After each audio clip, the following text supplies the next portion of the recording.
Hello, football fans. This is Steve K here with you all. It's time once again now for Week 2 NFL picks and predictions if you want to do it that way, but I have just entitled this video just Week 2 NFL picks.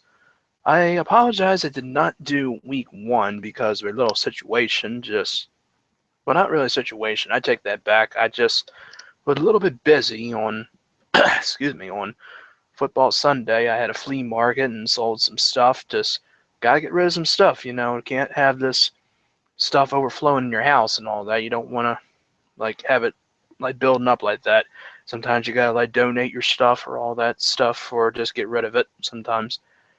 But anywho, I didn't do Thursday either because I know I could have done it that way, but I was still kind of busy. Yeah. So anyway, we had some pretty good games in Week 1, I should say, but despite some that did not really go our way, which I'll get to in a second, I do have one guest with me on Google Plus. He's on the chat box though, and that is Marty B. He says hi there. Yep, good to have him here, and we'll get into the games right now. But first, we're going to start with our Thursday game, of course.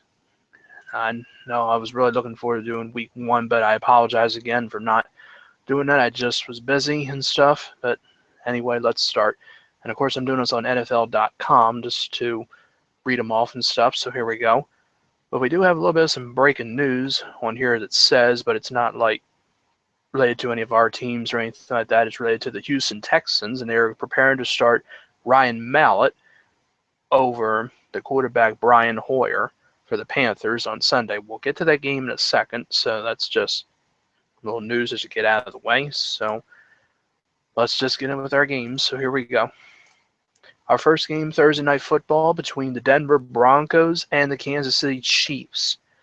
The Denver Broncos, who came off a successful win against the Ravens in Week 1, whoop-de-doo, but I'll get to that game in a second when we get into the other game that we'll be talking about. But the Broncos played a pretty good game. Peyton Manning threw an interception. He didn't have any touchdown passes. I mean, the running game did pretty well. Well, not a whole lot exactly. Peyton Manning only had 175 yards, less than 200, something you really don't see from Peyton that much. He usually throws over 200. But, he is a great quarterback nonetheless, unlike somebody who used to be pretty good, but they still think he's pretty good. But I'm not going to mention him. You probably know who it is. So, the Kansas City Chiefs, who come off their win against the I forgot what team it was that they were playing. I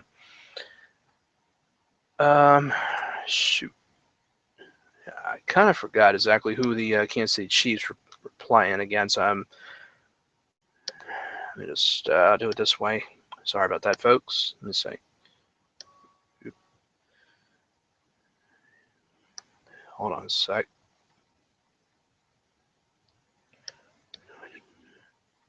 Oh, thank you, Marty. Okay, Houston. Yeah, so that game, it was pretty much not bad, just to say the least. 27-20 was a pretty close match, but I gotta say, the Kansas City Chiefs are a pretty good team. Alex Smith is a great quarterback. You got Jamal Charles, and you got Jeremy Maclin as well. But this should be a pretty good matchup nonetheless. I think this is going to be a pretty close one, though, to say the least. But who I think could get the win for this one, this is going to be a little bit tough for me. I'm going to go and take a shot at this and say the Kansas City Chiefs. Because they're both good quarterbacks, Alex Smith and Peyton Manning. But I think, because it's in Kansas City nonetheless, but I think pretty much that this could be a pretty good matchup. Okay. Well, I'm going to say for the Chiefs, 27-24 for me. And we see what Marty's saying. Okay.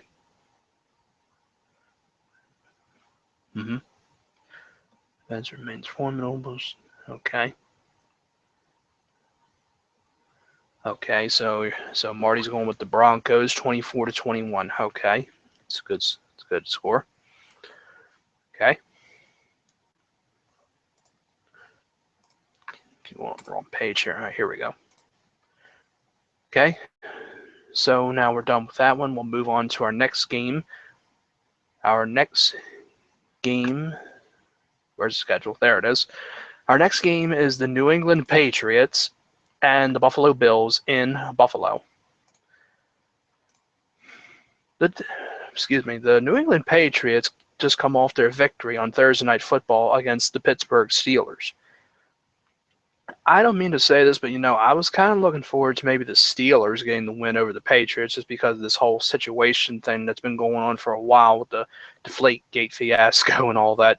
I've been going on Facebook and all this crap, and I've been talking about Tom Brady and saying like, oh, he didn't get suspended, which I'm really disappointed with. He should have at least gotten a suspension and paid like a punishment. He should have gotten a punishment at least, but he did not.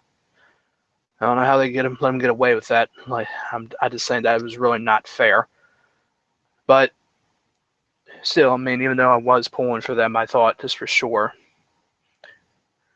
that Tom Brady would get suspended. But anyway, for this game, this matchup, I think this will be another pretty good one too. The Buffalo Bills have got a new quarterback by the name of Tyrod Taylor. Somebody used to be the third-string quarterback for the Ravens.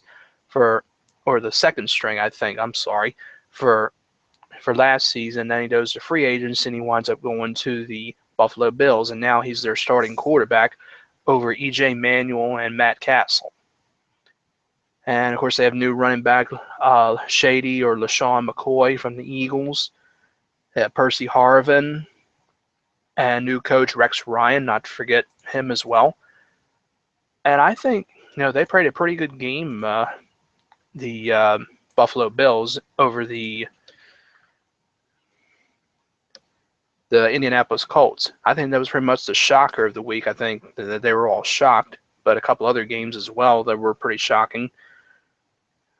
But for this game, how this goes out, I think I'm actually going to go with the Bills in this one. I think Tyrod Taylor is doing a really fantastic job, and I think he's going to keep that success up. And I think that he's already beaten Andrew Luck and the Colts, and I think that he could beat Peyton Manning, Tom Brady, and the Patriots. Oh my God, I can't believe I almost said Peyton Manning. So Bills over the Patriots for me, 27-24 by a field goal. And Marty says, pretty screwed when I had to choose between Pittsburgh and New England last week. Okay, well, that's fine. Well, what can you do sometimes?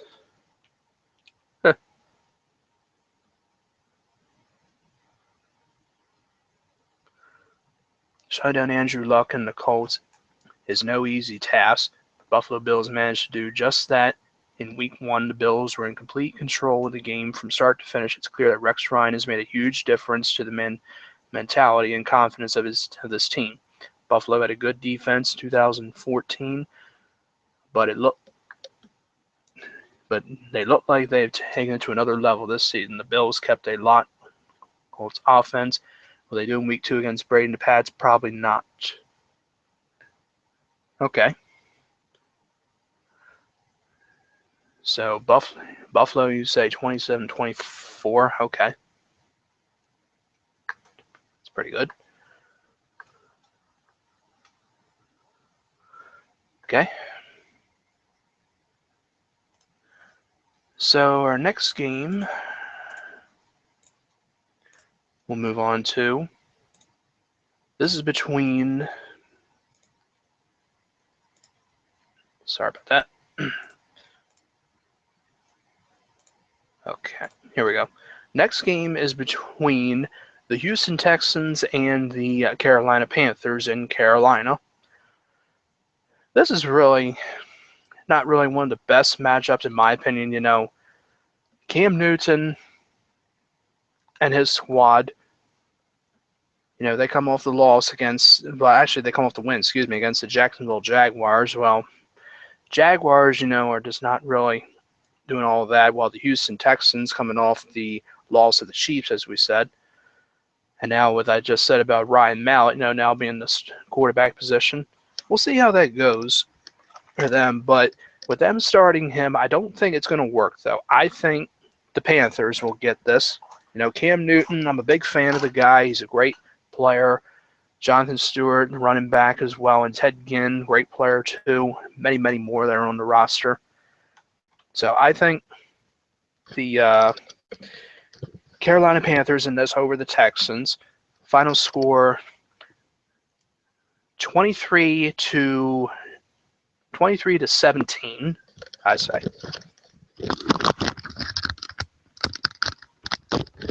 A sec here.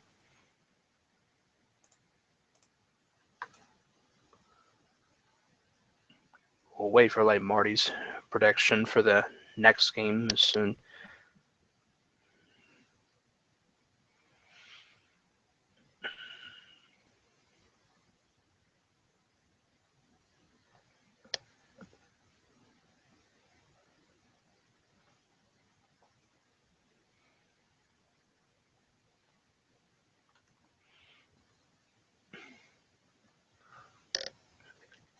Carolina Panthers have already had to deal with injuries this year, and they surely don't want any more key pieces going down. Unfortunately, their all-pro middle linebacker had to leave last week's game due to concussion.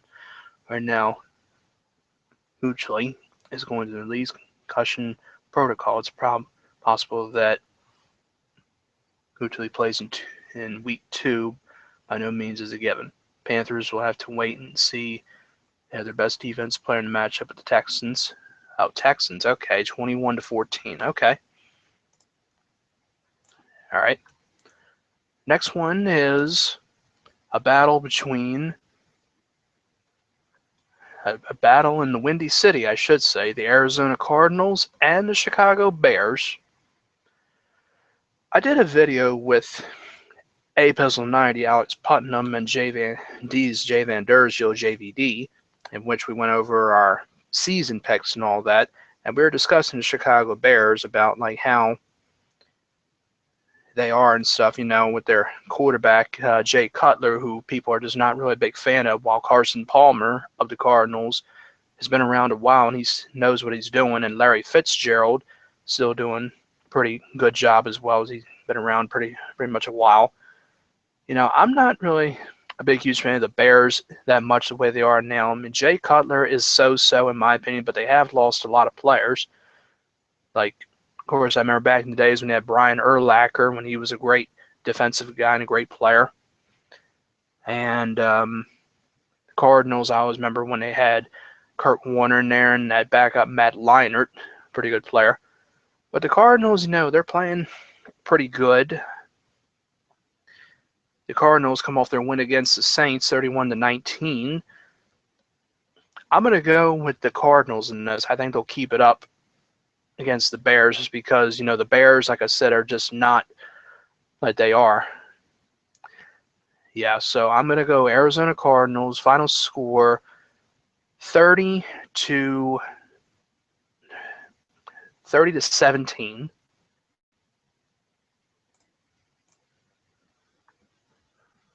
Okay.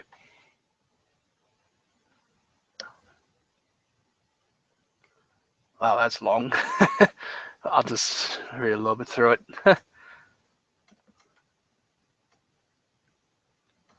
Okay, Marty goes with the Cardinals 27 to 19. Okay.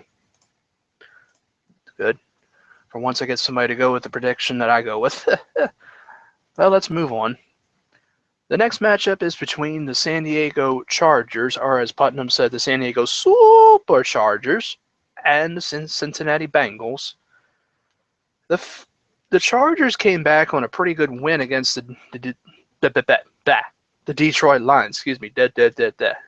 Stuttered over my lines. Yeah, they came off a pretty good win against the Detroit Lions. I mean, the Chargers are pretty impressive, I gotta say. The Bengals are too. They're in the AFC North along with the Ravens, Steelers, and Browns as well. And Phillip Rivers, I think, if I'm not mistaken, he just signed a big contract extension. If he didn't, then I made a mistake. Malcolm Floyd, pretty good guy, and Antonio Gates as well. Don't think he did all that much, though, unless he may be injured. I don't know. This is a tough matchup, in my opinion. While the Bengals, I should say, destroyed the Raiders 33-13, I'm going to go with the Chargers in this one because Phillip Rivers is a great quarterback. He threw for 404 yards in that game, and out of 35 out of 42, which is really good. Andy Dalton is still a spectacular quarterback as well, but I'm going to go with the Chargers in this. I'm going to go in this one by a field goal, by a deciding field goal, 30-27. And Marty says, okay, the Superchargers, 33-21. All right, good prediction. Mm-hmm. Oh, he talks now. Yes, I magically talk now. It's alive. Rawr, I'm alive. All right, let's move on to our next one. We got the Tennessee Titans and the Cleveland Browns in the dog pound in Cleveland. The Titans, what did they do? I mean, they crushed the Tampa Bay Buccaneers by a score of 42-14. Not surprising. Well, I was surprised for one. I mean, I didn't expect it to be that much.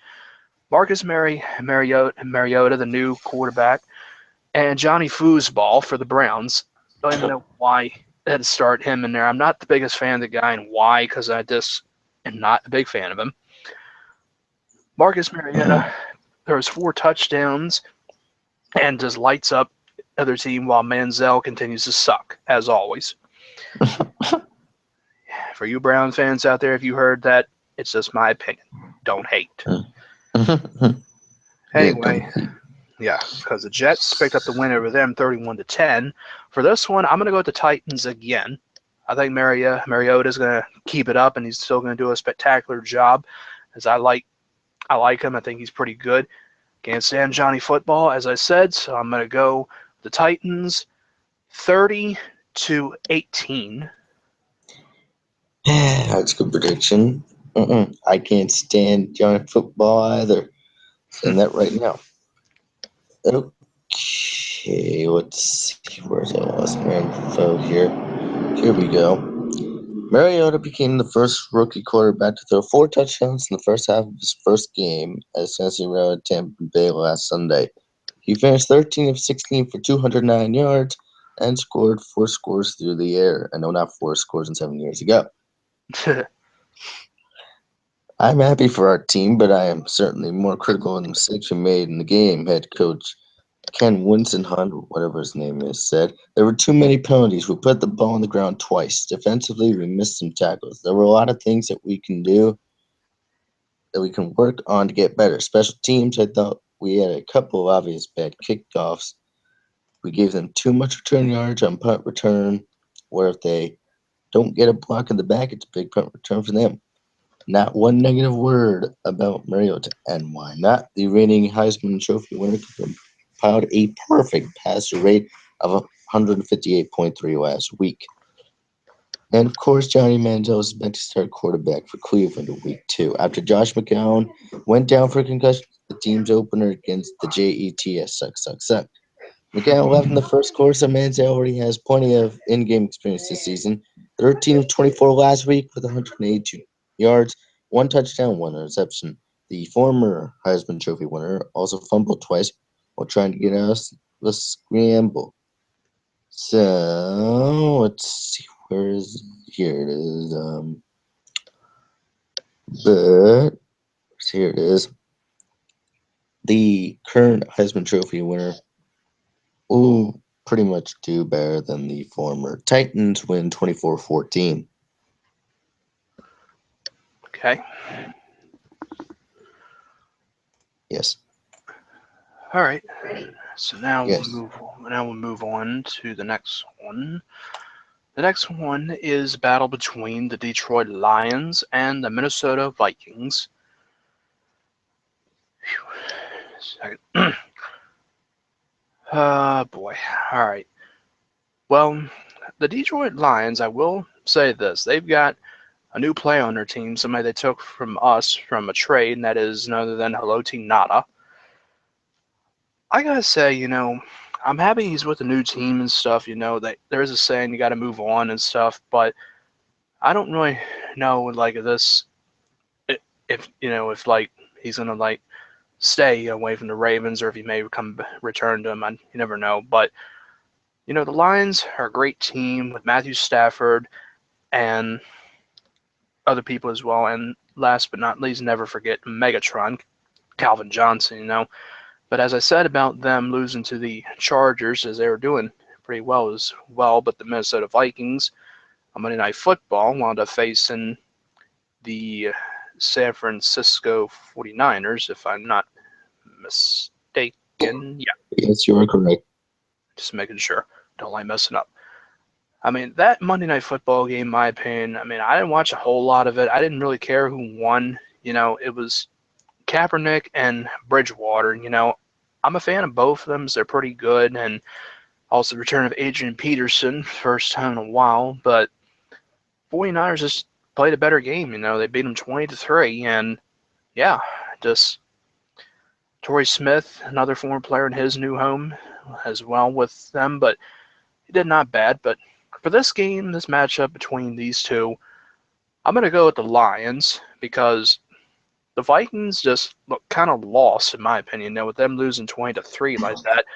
But I think the Lions just have a better chance at getting this. They got a lot of great players on there, but I think the Vikings have a better running back, in my opinion, with Peterson, but not familiar with Amir Abdullah.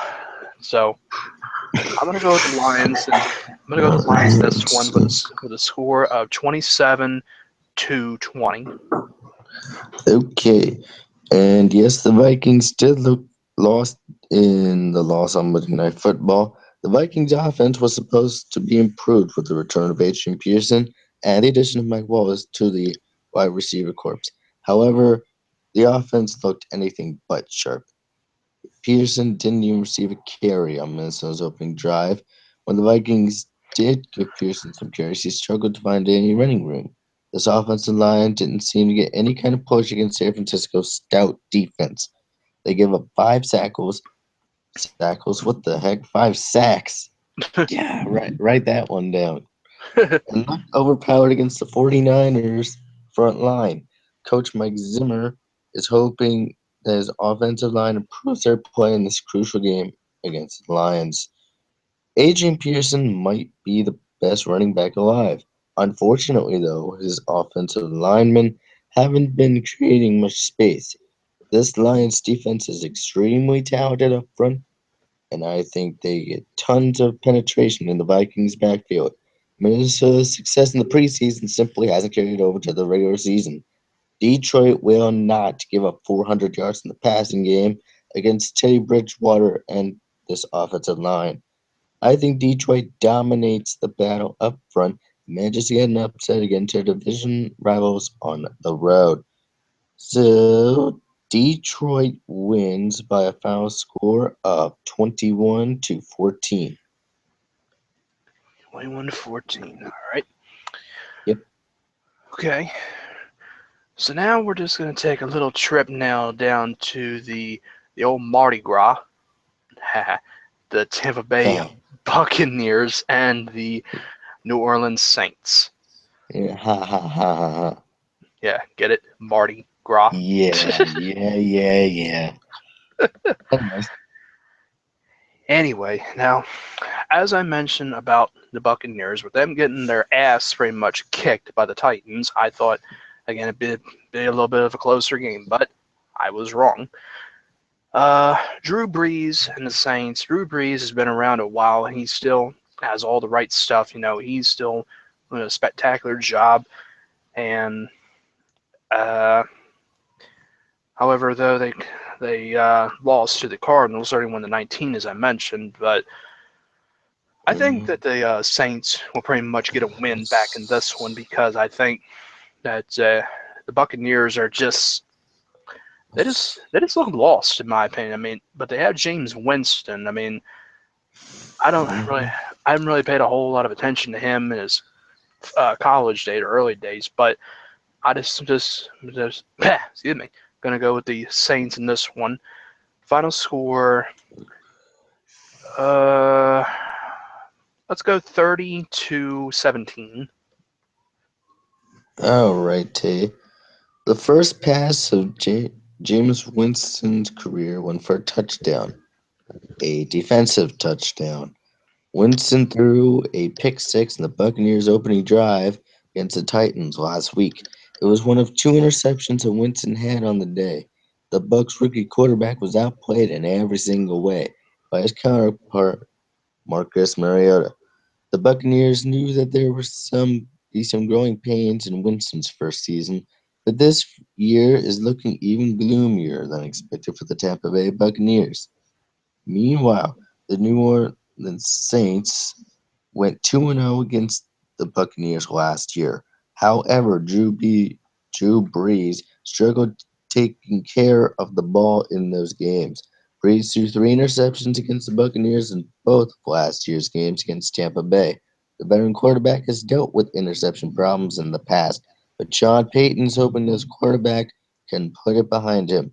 The Saints will need Brees to take care of the ball against Tampa Bay. Tampa Bay's defense looked absolutely atrocious against a rookie quarterback making his first start in the NFL. Mariota had four touchdowns last week and a perfect quarterback rating against Tampa Bay's defense. Bucks fans are probably shuddering when they think about what Drew Brees is going to do to their defense in this week's game. Brees and the Saints dealt with a tough loss last week, and they'll be ready to respond in front of their home fans in week two. The Saints come out like gangbusters in this match with the hapless Buccaneers. I like New Orleans to cover the spread easily against James Wilson and the Tampa Bay Buccaneers. Let's just say it's 1976 all over again. New Orleans Saints win 31-13. Okay. Now we're Next, done with the Mardi Gras. yeah, just a joke, folks. Just Yes. trying something else. Yes. Anyway, next game is now. Um, this one is between the Atlanta Falcons and the New York, Jersey, whatever Giants. Yep, whatever. They play in New Jersey, folks, and they call them New York Giants. I don't know why. Yeah, they play New Jersey for some odd reason. If it's Yeah. New York. Uh huh. All right. Well, this is a matchup between two pretty good quarterbacks, Matt Ryan and Eli Manning. Um, the Falcons come off their victory against the Philadelphia Eagles. Not really a bad matchup to say the least. I think pretty much it was a very close game. I didn't really care who won. The Eagles with their new quarterback, Matt Barkley, if I'm not mistaken. I think, or Sam Bradford. Uh, one sec. Sam Bradford. Yeah, that's what I thought. Okay. Anyway, but back to this game now. The Falcons are a pretty good team, because Matt Ryan is a great player, and Roddy White, I think, who just signed a contract extension, I think, and he definitely is a great player to say the least, and the Giants, they lost a really close game to the Cowboys. If you folks did not see that game on Sunday Night Football, Tony Romo comes back and throws a touchdown in the end zone and gives them the touchdown lead just like that. But of course, the Giants just try a little thing by like throwing the ball around to try and get back in it. Of course, that failed miserably, and they wound up losing by 1 point, 27-26. I think the Falcons will take this to victory because I think pretty much that they're just going to do a better job than the Giants can. But Giants can, I think, can put up a pretty good fight. Excuse me. I'll say Falcons in this one, 26-23. The Atlanta Falcons and New York Giants are both coming off huge showdowns against NFC East opposition and experience very different fortunes. New York is in dire need of a win, heading into Week Two's home game at MetLife Stadium in East Rutherford, New Jersey, after losing a heartbreaker to Dallas. Atlanta edged Philadelphia 26-24 on Monday night. The Falcons managed to sneak out a win on Monday Night Football, but not before blowing a 20-3 halftime lead. Matt Ryan was picked up twice during the game, part his own doing, but also because he was pressured by the Eagles defense. Atlanta could not convert a 3rd-and-1 situation, I don't know why, while trying to ice the game late in the fourth quarter. As the line got blown up and running back Tevin Coleman was taken down for a 4-yard loss, the Falcons finished with 105 rushing yards on 35 attempts. Good or bad for a meager 3 yards. Atlanta signed former number one overall pick Jake Long to improve his offensive line, but Long is not likely to be available for week two. The Giants, on the other hand, should have won their Sunday night football game against Dallas, but for some reason, New York called a pass play when it could have all but run out the clock, and Eli Manning threw for an incompletion. See where that's going? Super Bowl 49 all over again. Again. Aside from that gaffe that led to a Cowboys game-winning drive, the Giants played turnover-free football. Manning did not toss a interception in 36 attempts, and his team never fumbled. Dallas, on the other hand, coughed it up 3 times, including one fumble that was turned for a touchdown last week. The Giants would like Manning to show more big play ability than he did last week after they signed him to a 4-year, $84 million extension that includes $65 million of guaranteed money. But at least he did not turn the ball over. And if he does that again against Atlanta, his team should be in good shape. The Falcons' defense looked much improved, but the unit still gave up 336 yards to Philadelphia's quarterback, Sam Bradford, on Monday night.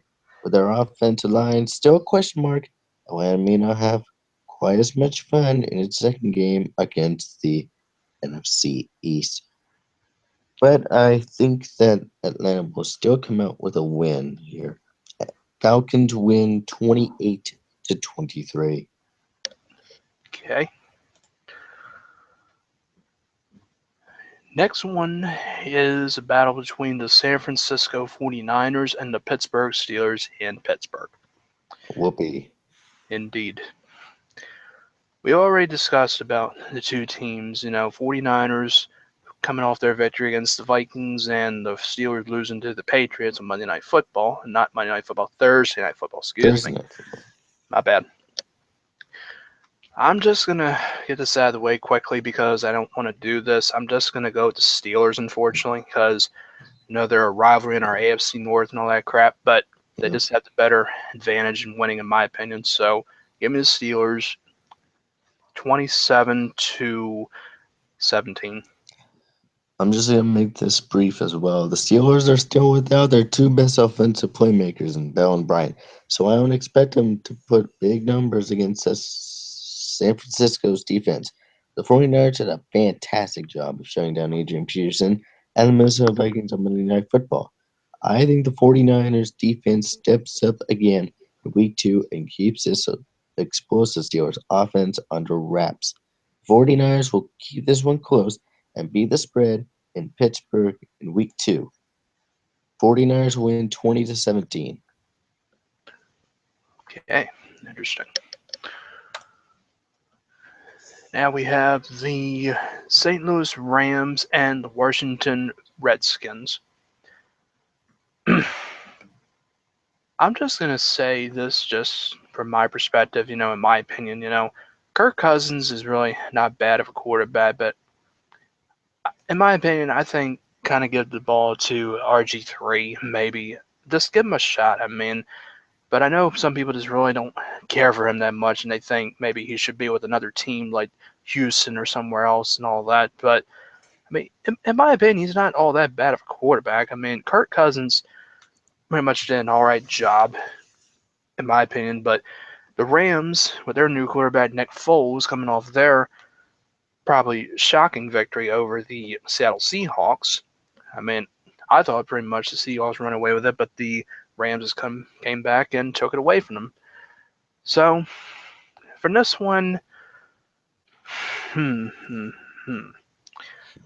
I'm gonna take a shot at this, and I'm gonna go with the Rams by a pretty close game, though. I think that, in my opinion, it'd probably be a little bit different. They probably start RG3, but again, I could be wrong. So I'm gonna go with the Rams, 26-19. Mm. In four touches from the start of the second quarter to the third quarter last week against Seattle, St. Louis receiver Tavon Austin parlayed his opportunities in a pair of touchdowns, one on a 16-yard run and the other with a 75-yard punt return.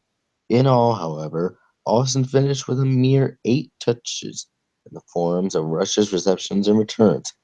He hopes his big playability will give him more looks after two relatively disappointing seasons in the NFL. Deshaun Jackson of the Redskins will be sidelined for 3 to 4 weeks because of a hamstring injury. Jackson was injured during his team's season opening loss to the Dolphins, for according to statistics. Washington will also be without cornerback Chris Culver, who was suspended one game for a violation of the NFL's personal conduct policy. Also, Duke Ihanacho, or however you say his last name, will be sidelined indefinitely due to a broken wrist. The Redskins were already supposed to be one of the worst teams in the NFL, and now they are without Jackson, Culver, and Ihanacho. This may be the league's laughing stock for the foreseeable future. On the other hand, St. Louis is flying high after a massive NFC West win over the Seahawks, an obvious Super Bowl contender. Look for Austin to continue showcasing a big playability as the Rams run circles around Washington. Rams win 24-6. 24-6. Wow. Mhm. Hmm. Okay. Next one is a battle of two Floridians, the Miami Dolphins and the Jacksonville Jaguars. Oh boy. Alex Mm. Putnam and Mikey Batten are probably going to be going at each other, going back and forth who they think is going to win. Yep, sure are. But I think pretty much, this, in my opinion, is not a tough one to decide for me. And the one I decide on is the Dolphins. Because, as we mentioned before, the Jaguars are lost. I mean, their quarterback by the name of Blake Bortles, yeah, never heard of him either. But Nope. Ryan Tannehill's a very good player, and last time Jacksonville Jaguars did pretty good when they had a guy named Byron Leftwich and a couple other players. But I see this as victory for the Dolphins, and as Putnam says, fins up, victory Yep. for the Dolphins. I say final score 26-10. Mm. Miami was outgained with 349, with Redskins having 349 yards last week to Miami's 256 yards last week, having fewer touchdowns than Washington and held the ball for only about 22 minutes. But that's not usually a recipe for success. But a 69-yard punt return for a touchdown by Javaris Landry turned the numbers on their head. It was simply not a good offensive performance by any stretch for the Dolphins, who may have been tabbed as a team on the rise in the AFC. Jacksonville, on the other hand, would have been much closer to the Panthers' opening weekend, if not for several key drops among its receiving corps. One such drop was from Rashad Green. He finished with 7 catches and a touchdown, but he had one huge drop near the goal line in the second quarter that would have kept Jacksonville right in it. Coach Gus Bradley was frustrated by his team's case of the drops. He's pointing out, quote, "We are good enough to catch the ball. We do it in practice," end quote. Thanks, coach. That's reassuring. As noted earlier, however, the Jacksons did Jackson I can't speak.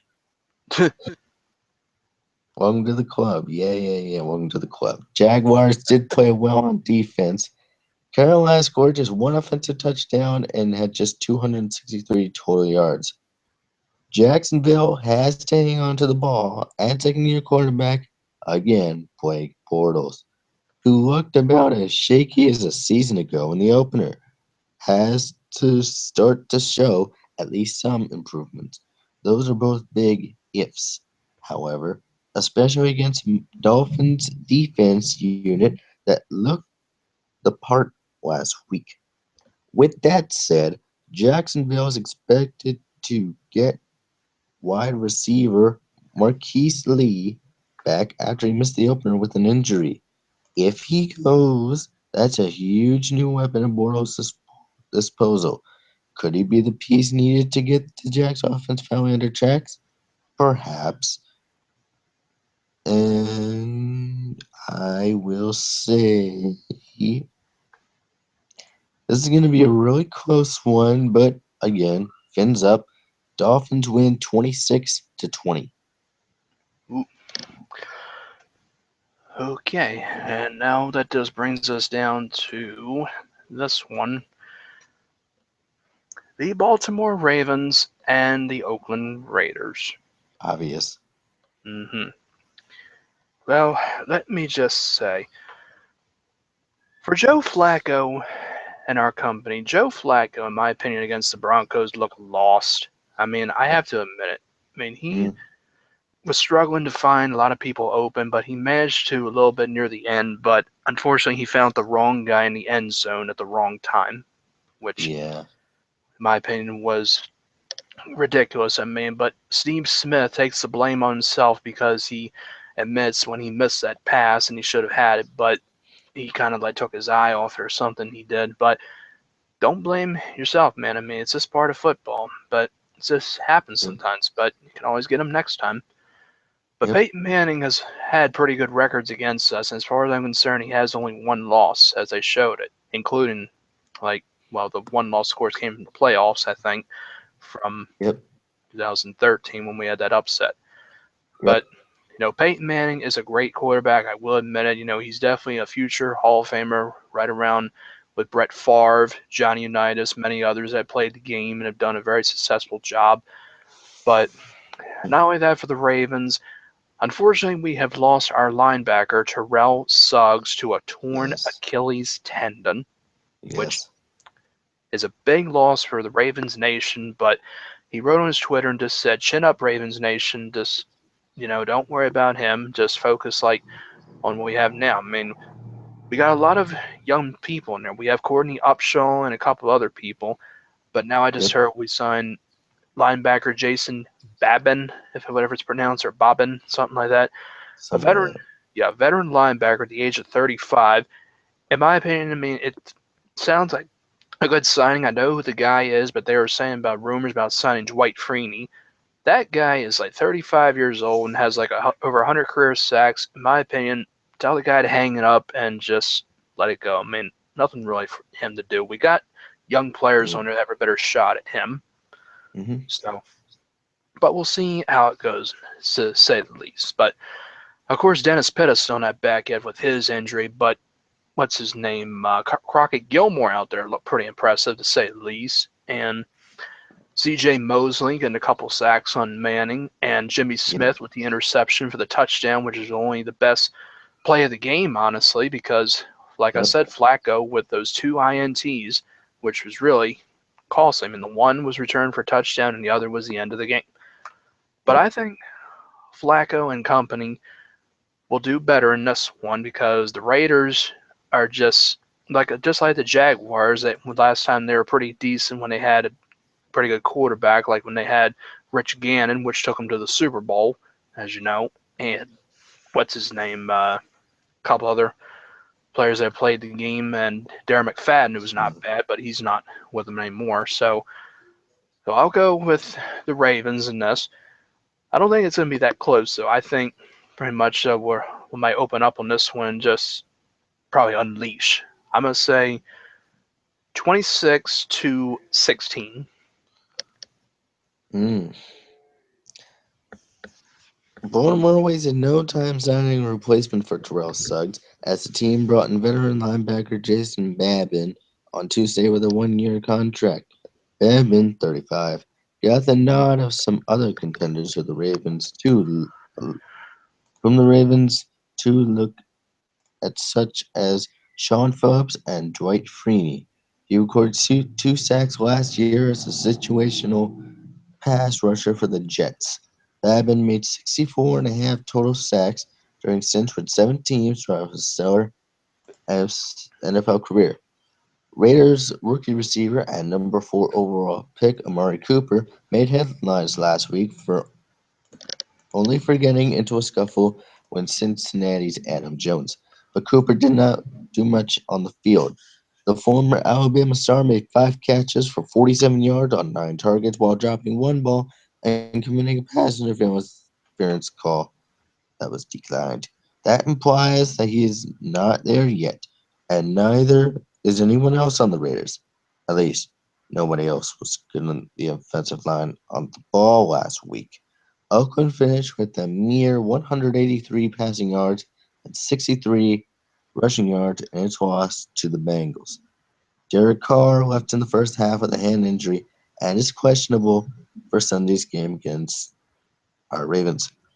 Oakland's offense was hopeless last week, regardless of who was at quarterback.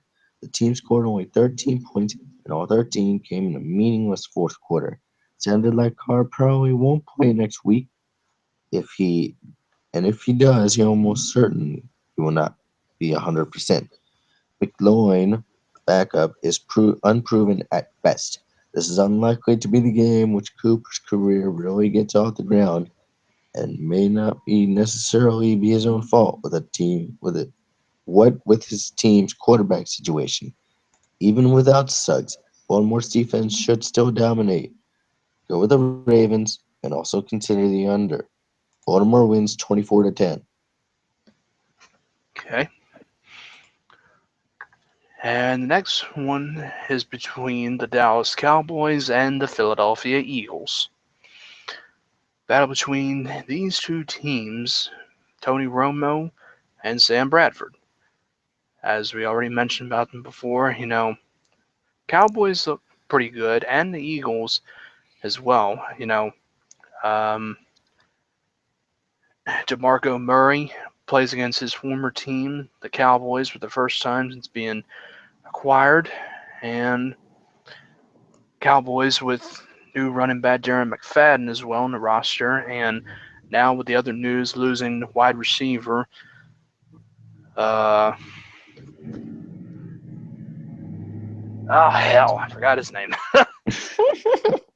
Damn it. Are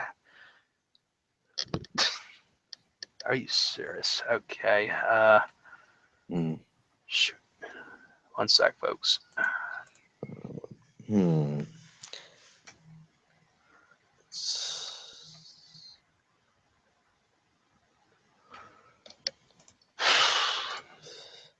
Des Bryant. Holy crap. Oh my god. Jesus, folks. Oh, Oh my god. I'm sorry. Excuse my language. Anyway, see, I knew I figured his name. Anyway, yeah. but he will be out for a little bit, like 4 to 6 weeks, if I'm not mistaken, or if maybe it's not that long. But that's a shame to the Cowboys nation. But wishing the best, get well soon. But Yes. for the Eagles, everybody pretty much is healthy on their roster, but this should be a pretty close matchup. I know Tim McClellan and JVD are both be looking forward to this, and I'm pretty sure those two will be necking it at each other, going like, "Oh, I'm gonna win. No, I'm gonna win. No, I No, win." I'm gonna win. But never know. But I'm gonna go with the. Ooh, this is tough for me. I'm gonna go with the Dallas Cowboys. But I think it's going to be pretty close, though, because these kind of matches, I think, like this can be pretty close. Then again, we could be wrong, but you never know. I'm going to say Cowboys 30-26. Okay. Dallas's 27-26 win over the Giants last week was a bittersweet one for the Cowboys. Yes, Tony Romo led the team into an improbable come from behind win. And yes, the Cowboys have avoided a repeat of last year's Week 1 with a loss to the San Francisco 49ers last season. But with all that being said, the Cowboys will find it tougher to move forward without Dez Bryant. Hmm. Yeah. Bryant injured his foot against the Giants last week, and it was learned afterwards that the star wide receiver would have to sit out for 4 to 6 weeks. Get well soon. Bryant's absence means that Romo loses his best weapon for a significant amount of time. The Cowboys' last meeting with Philadelphia, Romeo Romeo, what? Ugh, write that one down too. Romeo and Juliet, ladies and gentlemen. In the Cowboys' last meeting with Philadelphia, Romo passed for 265 yards and 3 touchdowns without an interception in a 38-27 win in Lincoln Financial Field last December 15th. With the running game hardly looking as effective it was last year, Romo will have to be at the top of his game to move the ball in Philly. Meanwhile, with Philadelphia, just like last season, the Eagles' defense played poorly against Atlanta. Philadelphia allowed the Falcons to tally 395 yards, and its defense against the pass was especially bad. Despite picking Matt Ryan's pocket twice, the team's secondary did an ugly job of containing Julio Jones, who repeatedly left corner Brian Maxwell in the dark on his way to having a 141 receiving yard and 2 touchdown night. Containing a Pro Bowl wideout in their next game, however, won't be a problem for the Eagles with Dallas missing Dez Bryant. Philly must be able to put more pressure on Romo than they did on Matt Ryan, whom the Eagles sacked just once last week. However, somehow I think they might be able to pull it out. This will be a really close one. Dallas wins 30-27. Okay. And now that brings us to our Sunday night football matchup, hosted by Al Michaels and Chris Collinsworth. Whoop-de-doo. Mm, And it's a matchup between the Seattle Seahawks and the Green Bay Packers. Now, of course, everybody remembers that playoff match between the Packers and the Seahawks from last season, which is pretty good. Everybody knows. But Yep. this matchup should be pretty good, as I think. Well, the Seahawks, they come off that upset loss that I mentioned against the Rams, and the Packers winning over the Chicago Bears. A matchup between Aaron Rodgers and Russell Wilson, two very good quarterbacks playing the game of football. Packers still doing what they've been doing for a while, doing winning games, while the Seahawks with their new quarterback Russell Wilson doing a great job too. So this should be another pretty good matchup. I'm gonna go with the Cheeseheads, the Packers, with a final score of 33-27. Oh, okay. Storylines for the Packers begin with their top receiver corps. Seattle's defense seemed vulnerable at times last week against the Rams. They gave up 352 yards and 34 points, though they did recover 3 fumbles, including one for a touchdown. Seattle still had a tough defense, and they still have Richard Sherman. So the ability of the Packers to move the ball in the air is very important for this game. Sherman will most likely be on Randall Cobb all game, which leaves Javante Adams and James Jones as the guys who need to step up and become key targets. For Seattle, it's time to watch and see if their offense can step up to keep pace with Green Bay. They need to improve their protection as Russell Wilson was sacked 6 times last week. Hmm. They need to make it a priority to get Jimmy Graham the ball more. He only had 6 catches for 51 yards and a touchdown last week. Seattle should make him the most targeted player on the team over any of the receivers that they have. He could do damage against any defense in the league. One matchup to watch is Marshawn Lynch against the Packers defense. They gave up 189 rushing yards to the Bears. 141 of which went to Matt Forte. Can Green Bay figure out what went wrong in time to contain beast mode? That is something worth watching. For Seattle, it's can other cornerbacks besides Sherman keep up with the Packers' passing game? Kerry Williams and Thurl Simon need to be in top form, or Rodgers will pick on them all game long. Whichever defense can win these matchups will win the game for their team respectively. And I am going to go with the Cheeseheads by a final score of 31 to 23. Okay. And that just brings us to our Monday Night Football matchup between the New York Jets and the Indianapolis Colts.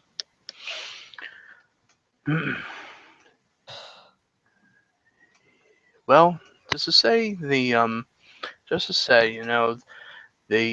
Jets are coming off a loss, if I'm not mistaken, and I know they're not. They won, excuse me, of their victory over the Browns, and the Colts come off their, in my opinion, shocking loss over the Bills, but not really that shocking to say the least. Just Tyrod Taylor just really impressed us over not Peyton Manning. Oh my God, Andrew Luck, but mm, but the quarterback for the Jets is a guy named Ryan Fitzpatrick, who is filling in for Geno Smith. We're getting into a childish fight with an ex-teammate and winds up breaking his jaw. Children, Hmm. but football is just a game and all that stuff. But just don't do that, and because there's lots of children watching around and all that stuff. Don't be getting into fights and all that, because you don't want children growing up like that and getting into fights and doing all that, because children are Yep, watching these players and they idolize them and all that stuff. Same yep. thing with baseball when it comes to that, but just keep it clean. But that's just the way it is when it comes to football a lot of times too. But still, I'm gonna go with the Indianapolis Colts in this one. This it's Andrew frickin' Luck, and new running back Frank Gore as well was a pretty great player, and Andre Johnson, who only just had 24 yards receiving though, and he's a veteran, been around a while as well. But I'm gonna go with the Colts, 26 to 20. The Jets got off to an impressive start by hammering the Browns last week, but cornerback Antonio Cromartie, Cromartie, or yeah, Cromartie. ha ha ha ha, Marty again. Yeah, with a left, with a suffering a left knee injury. On the bright side, though, really, an MRI revealed no torn ACL, and Cromartie was instead diagnosed with a sprain. It sounds doubtful at best that the veteran will suit up to face Indianapolis this week. Buster Skrine filled in for Cora Marty on the outside, while Marcus Williams played in that spot in nickel packages. The Colts, on the other hand, lost to Buffalo last week in a game that was not as close as the 13-point final margin suggests, but there may not be any reason to panic in Indianapolis, and not just because the team has Andrew Luck as quarterback. Indy is a traditional slow starter, having lost five of the last six season openers, with all five setbacks coming on the road. New York got off to a surprising strong start, but that came at the expense of the Browns. Indianapolis, of course, is supposed to be a much different beast than Cleveland. That was not the case last week, but the Colts are no strangers to getting off on the wrong foot before righting the ship. You can count on Andrew Luck turning things around sooner rather than later, and a Carr Marty-less secondary could be just what the doctor ordered for Indy's offense. Again, it's Andrew Luck. Need to say more. Oh wait, yeah, I have seen more. Jets suck, suck, suck. By the way, Colts win 30-17. Okay. And there you have it, folks. That will have to wrap it up right there, because that's all the games we have playing. So there you go. So if you have like picks as well, I mean, you're welcome to comment below. I mean, just do a favor, folks. It's right there. It's below. Just type in what you think would happen or whatever you want about the video and all that. Just give an opinion. Don't be shy. We don't bite yet. Yes, we do not bite. Yes.